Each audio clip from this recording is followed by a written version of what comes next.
Though House Darrington titled themselves Storm Kings, they were little more than gusts.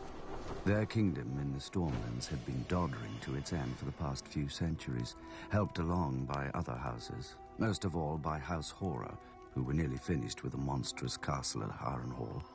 Too large and too costly a seat to rule only the Riverlands. King Argilac knew where the Ironborn would soon turn. You'd think a king who wanted to keep his crown would be wary of a man with fire-breathing monsters. But King Argilac Darrington wasn't called the Arrogant for nothing. Determined to arrest his family's decline, he sent an envoy to Dragonstone to enlist Aegon Targaryen and his dragons against his enemies. In exchange, Argilac offered lands he didn't have and a wife Aegon didn't need. For, as the Valyrians did, Aegon had wed his elder sister, Visenya. Then, as the Valyrians didn't, he took the younger Rhaenys as well. 2 sisters, 2 wives. Perhaps that's why he was so keen to get off Dragonstone. Aegon countered Argilac with courtesy.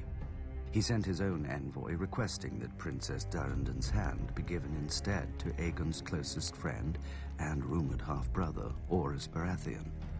Argilac answered with a box and a note. "These are the only hands your bastard shall have of me." Inside the box were the hands of Aegon's envoy. How long had Aegon been waiting for such a pretext? As his army prepared to sail, ravens flew to every great lord of the 7 kingdoms. All bore the same message. From this day forth, there would be but one king in Westeros. Those who bent the knee to Aegon of House Targaryen would keep their lands and titles. Those who took up arms against him would be thrown down, humbled, and destroyed. Poor old Argilac. He couldn't even match Aegon in arrogance. Aegon landed at the mouth of the Blackwater River and raised a primitive Aegon fort in the disputed land between Harren's and Argilac's kingdom, so that neither could decide whose problem he was. Adopting the customs of the 7 kingdoms, Aegon unfurled his own banner with a red 3-headed dragon breathing fire upon a black field.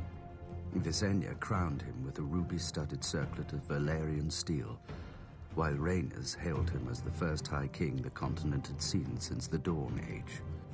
As his lords and the gathered locals cheered him, Aegon named his loyal friend to a small council, led by Orys Baratheon, whom he called my strong right hand. The title stuck, and a bastard became the first Hand of the King. But for now, Aegon's kingdom contained only a rocky island and a handful of fields. The other kings had larger armies, ships, castles, and thousands of years of rule. But Aegon had dragons. He had chosen for the words of his house, fire and blood. Before he was done, the rivers, fields, and skies would turn red.